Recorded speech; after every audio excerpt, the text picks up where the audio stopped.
Pronto, pessoal, agora a gente vai começar a abordar uma parte muito importante e interessante, que são os exercícios voltados às cartas de controle de dados de variáveis e dados de atributo também, tá bem? Então, fica aí bem esperto, porque a partir de agora a gente vai ter bastante conteúdo prático. Vai ter teórico também.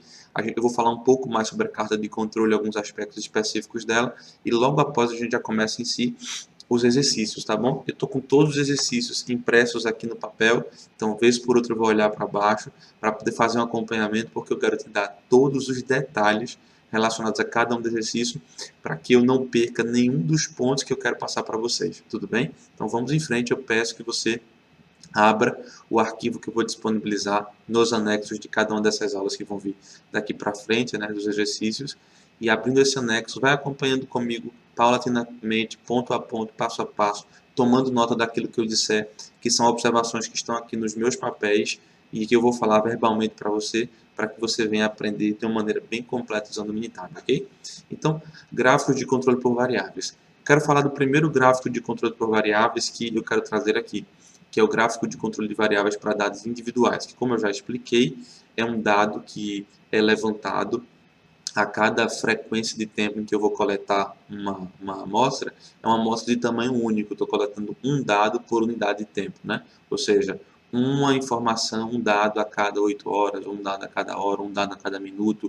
Se eu vou lá e coleto apenas eu vou desenvolver uma carta de controle para dados individuais, que é a carta IAM, tá? Mas trazendo aqui de maneira mais técnica, cada ponto do gráfico representa uma medição individual, assim, o tamanho do subgrupo é 1.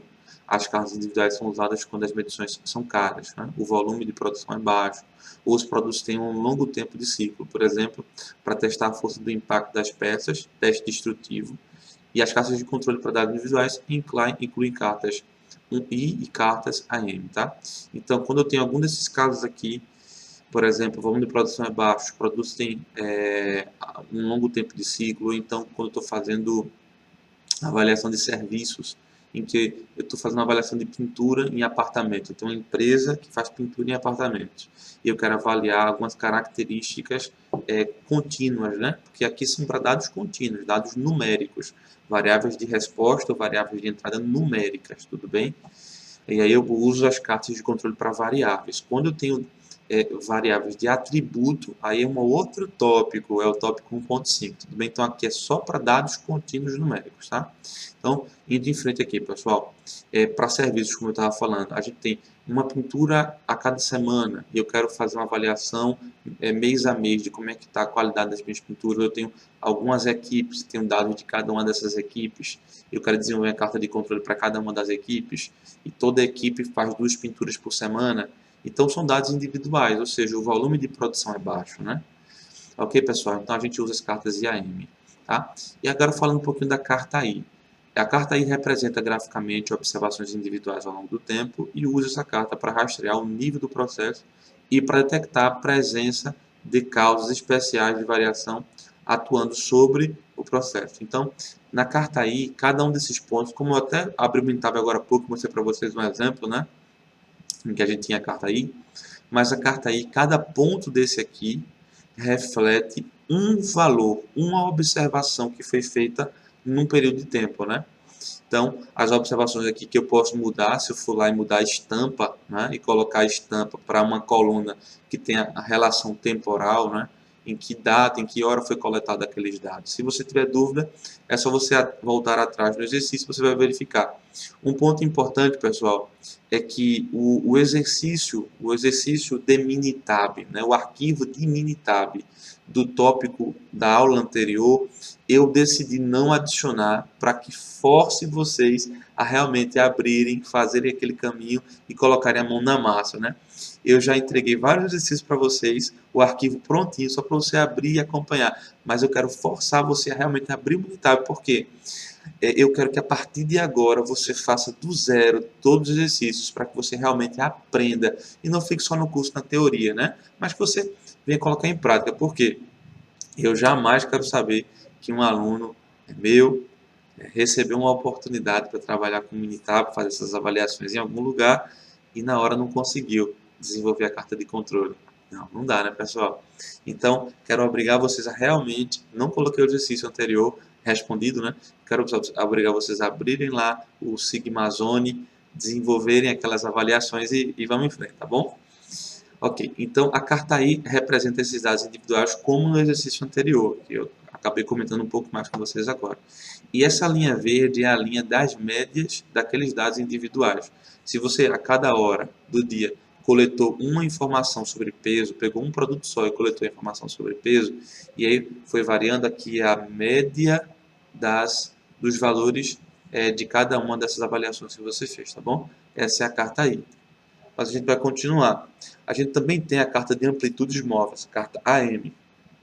Então, quando a gente fala IAM, eu quero dizer que IAM é uma união de duas cartas. A carta I para dados individuais e a carta M para amplitude.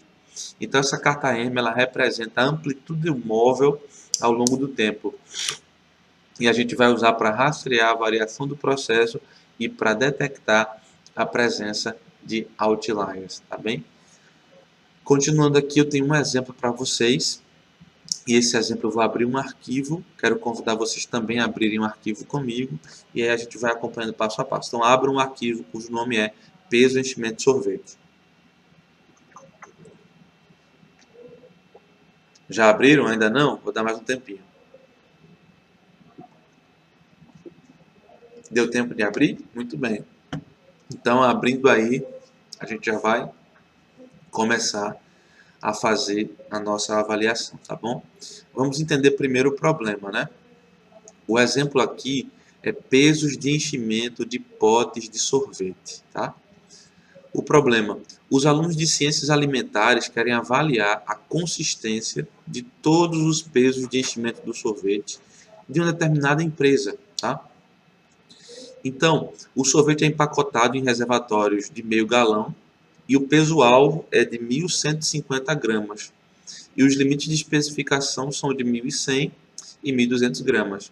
Esses não são os limites de controle, são os limites de especificação, que são os valores esperados, tá? Aqueles que ou a engenharia do processo ou então as legislações externas esperam que esse sorvete seja entregue dentro dessas especificações de 1.100 a 1.200 gramas, tá? E o peso-alvo é 1.150 gramas. Digamos que o peso-alvo é 1.150 gramas, digamos que seja o peso que está lá impresso na embalagem, dizendo que aquele pote de sorvete tem 1.150 gramas, tá? E aí, evidências anteriores indicam que o processo é estável, com uma média de 1.150 gramas e um desvio padrão de 8,6 gramas. Ou seja, pelos dados que ele já está trazendo para a gente, dá para se perceber que, historicamente, o processo é super estável, né?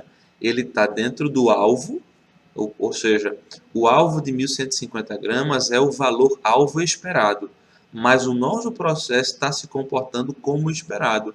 Ou seja, ele está se comportando, trazendo um peso de 1.150 gramas na média. A média do processo está bem em cima do alvo. Isso é muito bom, né? Está um processo centralizado, né? Isso é muito bom. E desvio padrão a gente percebe que é pequeno, 8,6 gramas. Se variar para mais ou para menos, até 3 vezes esse valor, a gente não sai da especificação. Na verdade, se você pegar 3, 8, 16, 24, 6, 12, 18, vai dar 25,8 gramas para cima e para baixo. Esse seria o mais 3 de desvio padrão, né? Seria 1.150 mais 20, 8, 6, 24, 25,8 gramas. 1.150 mais 25,8 dá 1.174,8. Isso ainda está dentro dos 1.200 gramas, né? Ou seja, mesmo o processo variando historicamente muito, ele não sai das especificações, na verdade? E isso é um dado muito bom, tá? E aqui o que é que acontece? Os alunos registraram o peso de enchimento de cada reservatório ao longo de um dia de trabalho. Foi um dia de trabalho, eles foram registrando o peso de enchimento de cada reservatório. Como a gente vai usar uma carta IAM, eu já sei, mesmo sem abrir a base de dados, que aí eles coletaram um resultado desse a cada momento, a cada período de tempo, né? Mas inicialmente você não vai saber. Você não escolhe a carta anterior à coleta. Você só escolhe a carta de controle após coletar os dados e os seus dados. Os seus dados foram coletados como? Eles foram coletados 5 dados por hora, tá? Então a carta não é a carta IAM, né? Tá? É a carta X/R. que a gente já discutiu por quê. Mas vai ter exercício daqui para frente, tudo bem? Então, a gente vai abrir o conjunto de dados cujo nome é peso e enchimento de sorvete, e esses dados são baseados em dados similares coletados na fábrica de laticínios na Universidade Estadual da Pensilvânia, tá bem? Então, os alunos de ciências alimentares dessa faculdade, dessa universidade, foram para a fábrica de sorvete para coletar esses dados e aí poder fazer um exercício real. Isso não é bom? Muito bom, beleza? A gente tem lá a variável peso de enchimento e a variável data-hora. A variável peso de enchimento vai ter uma coluna só para ela, tá? A descrição dela é o peso do reservatório cheio com sorvete. E a variável data-hora, que vai ter uma coluna só para ela, é a data e a hora de enchimento de cada reservatório. Tudo bem, pessoal? Então agora a gente vai abrir esse exercício e aí vamos resolver esse exercício passo a passo. Me acompanha que vai ser muito bacana, tá bom? Vamos lá comigo? Pronto, pessoal. Então o objetivo aqui é a gente determinar a estabilidade do enchimento do pote de sorvete. E esses dados foram os dados coletados, tá? Dia 19 de 10 em diante. Percebam aqui que foram dados coletados no momento específico, foram coletados apenas um dado, ou seja, 10 e 7 da manhã, 10 e 8, 10 e 14, 17, 18, 20, 22 e 25. Em horários específicos foram coletados alguns dados e aí a gente vai avaliar, já sabendo que essa coleta aqui é um subgrupo de tamanho único, né? Agora, por exemplo, se eu fosse avaliar os dados que foram coletados das 10 às 11 da manhã, 11 às 12, 12 às 1, 1 às 2, aí eu poderia pegar todos esses dados aqui, por exemplo, 10 da manhã até aqui, considerar que isso aqui seria um subgrupo de um tamanho 21, aí seria uma carta X/S, né? Mas isso só aconteceria se eu tivesse assim feito o estudo nesse sentido, né? De pegar tudo que eu coletei às 10 da manhã, das 10 às 11, aí foram 21. Aí das 11 às 12, mais 21, aí seria um subgrupo tamanho 21. Das 12 às 1, mais 21, e por aí vai, entendeu? Mas nesse caso foram coletados dados esporadicamente, e aqui cada momento de tempo eu ia lá e coletava um dado só. Então isso aqui é um subgrupo de tamanho único, né? Para fazer isso aqui, eu vou vir em, como a gente já discutiu, stat, dentro de stat, cartas de controle, para dados individuais e AM. Esse aqui é o caminho para eu fazer essa avaliação e geração de cartas de controle para dados individuais, beleza? Tá em dúvida? Relembrando, eu posso vir aqui no assistente, cartas de controle, e aqui eu vou ter um passo a passo de como escolher as cartas, né? Tudo bem? Mas o caminho mais comum, stat, cartas de controle, dados individuais e AM, tá?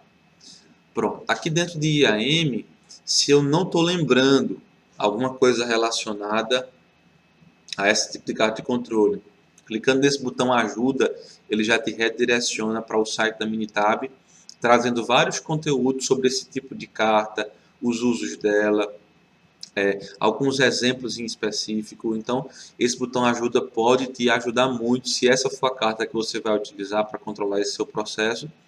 E aí você entraria aqui nesse botão, tudo bem? Mas nesse caso aqui, a variável que a gente está avaliando não é o peso de enchimento, é a nossa variável de interesse, tá? Eu já diretamente posso vir aqui em escala, adicionar uma estampa relacionada à data e hora, que a gente já comentou isso em alguns momentos de aulas anteriores, né? Para que no gráfico, a estampa do gráfico, né, a parte de baixo, o eixo X, seja uma avaliação das horas em que nós coletamos aquelas amostras, tudo bem? Aqui você pode avaliar mais alguma coisa, mas aqui tá, data e hora já é o suficiente, tudo bem? Muito bem. Nos rótulos, a gente pode dar um nome, né? Eu não vou colocar para economizar tempo. Em múltiplos gráficos, não é o caso de a gente utilizar. Opções de dados também não. E opções de IAM, a gente pode informar, desde que a gente tenha a média do processo, a média de padrão do processo, né? Que inclusive a média do processo foi 1.150 gramas, 1.150 gramas, né? E o desvio padrão do processo, ele indicou aqui que o desvio padrão histórico do processo era 8,6. Eu sou obrigado a adicionar isso? Não. A gente adiciona isso porque normalmente a gente usa esse tipo de carta quando a gente quer avaliar se o nosso processo ele está condizente com o que aconteceu até o dia de ontem, por exemplo. O nosso histórico, né? Então, quando a gente quer comparar se está condizente ou não, aí a gente coloca os valores do histórico da média do desvio padrão. Por quê? Ele vai formular os limites de controle baseados nessas informações que eu vou adicionar aqui, e não baseados necessariamente na, na coluna peso de enchimento que eu avaliei agora, entendeu?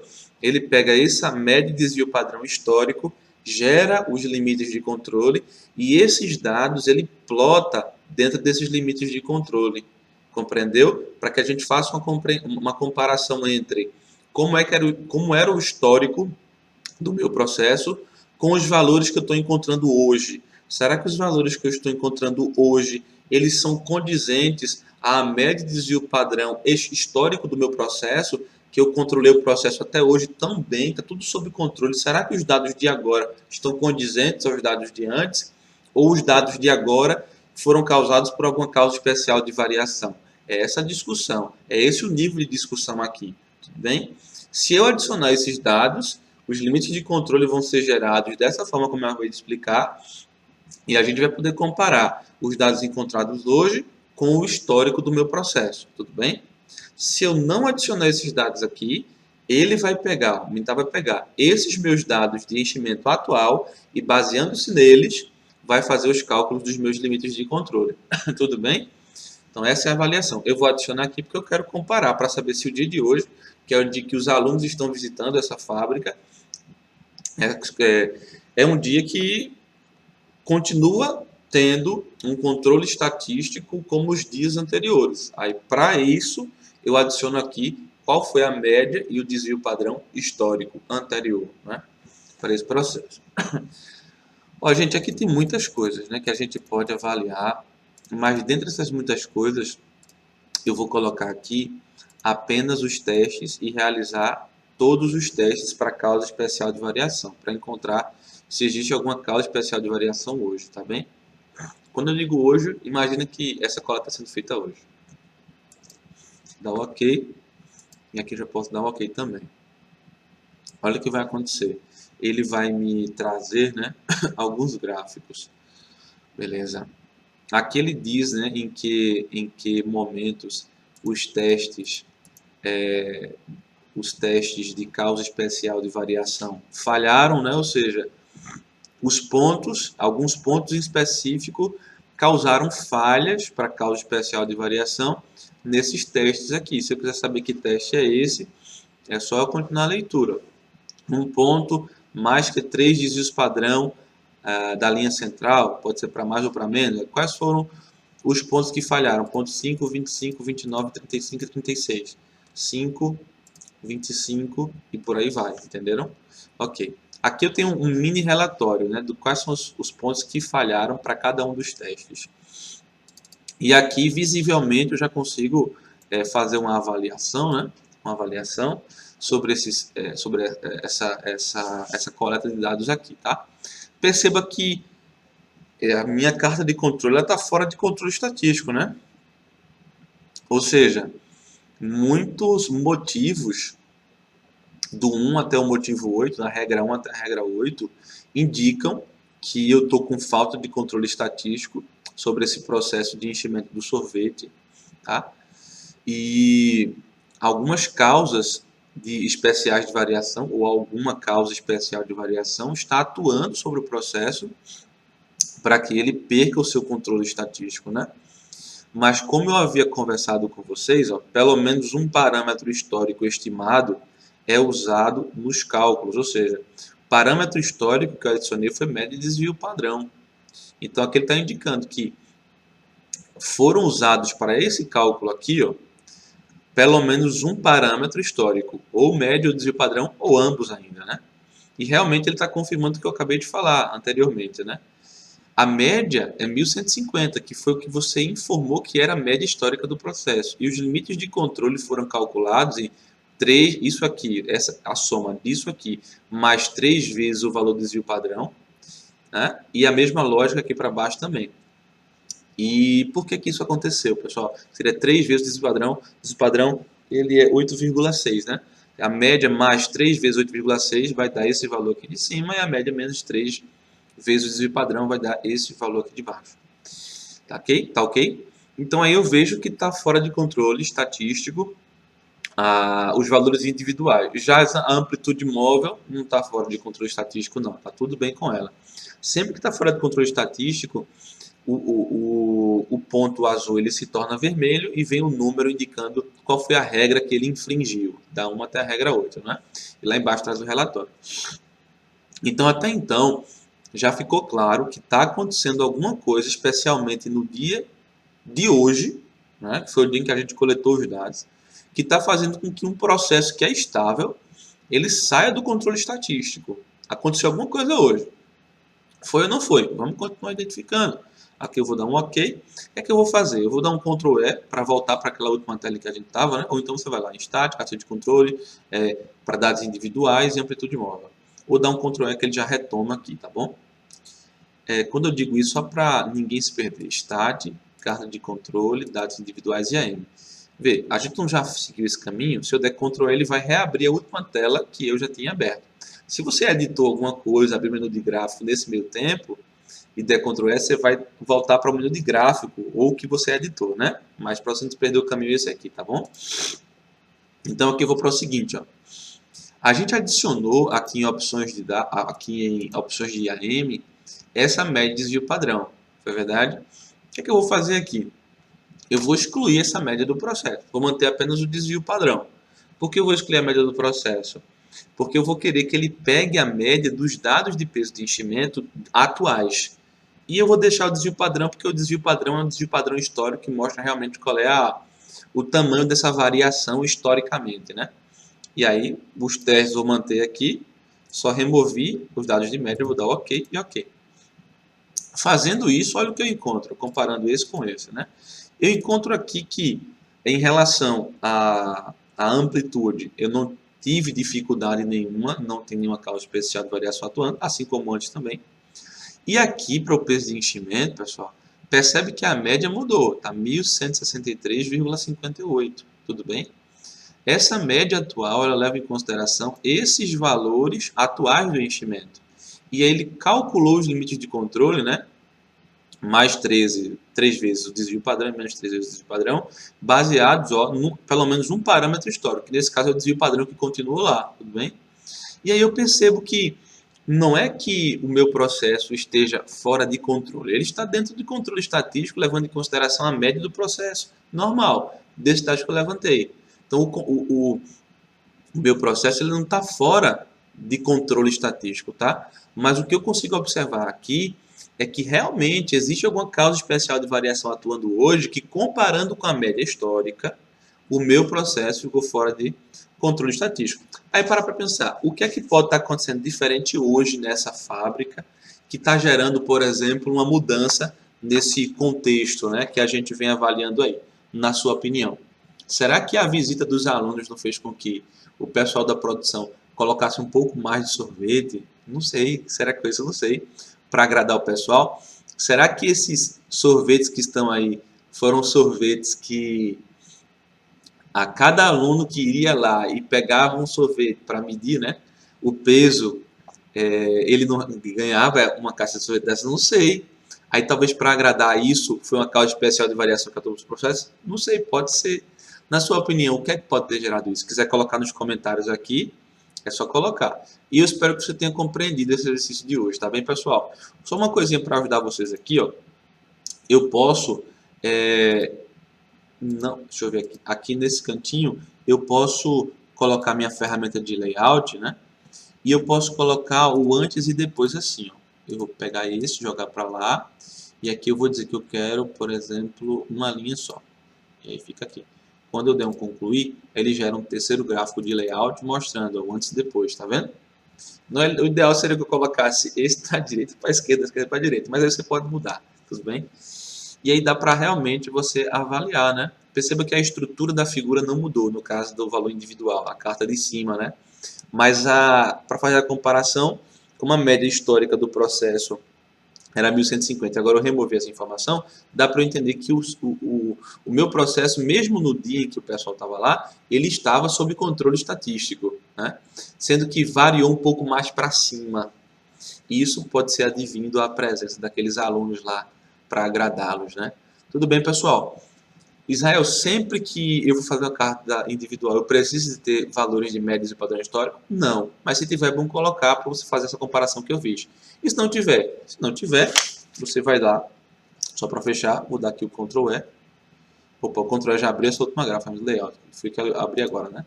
Mais Start, cartas de controle individual e IAM. Tá? E aqui nas opções de IAM eu posso tirar o desvio padrão histórico, dar um OK. E aí ele vai me mostrar uma avaliação em que os limites de controle foram calculados baseados também no desvio padrão da minha base de dados, né? Então, só recapitulando, esse aqui calculou os limites de controle baseados na média e desvio padrão histórico que eu informei.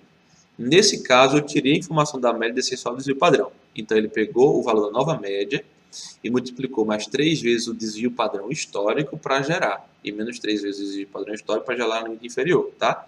Já nesse último caso aqui, eu removi tudo que é histórico e ele calculou limites de controle diferentes dos limites de controle daqui, porque ele levou em consideração o desvio padrão dessa base de dados atual, já que eu não formei nada histórico. Então, essa aqui é a carta de controle normal que você vai construir se você não tem dados históricos, tá bem? E aí já vai dar para perceber que continua tudo sob controle estatístico, né?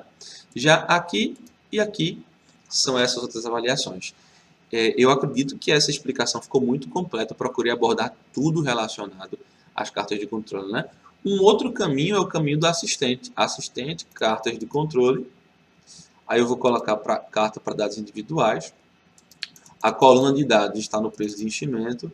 Como você irá determinar os limites de controle da linha central? Você pode estimar a partir dos dados ou usar valores conhecidos, né? Nesse nosso caso aqui, eu vou pedir para estimar a partir dos dados e vou dar OK. Aí ele vai perguntar, a média do processo é estável? Aí eu vou colocar sim, ela é estável, né? Aqui está. Aqui as informações de estabilidade e um cartão relatório. Tudo bem? Ok, pessoal?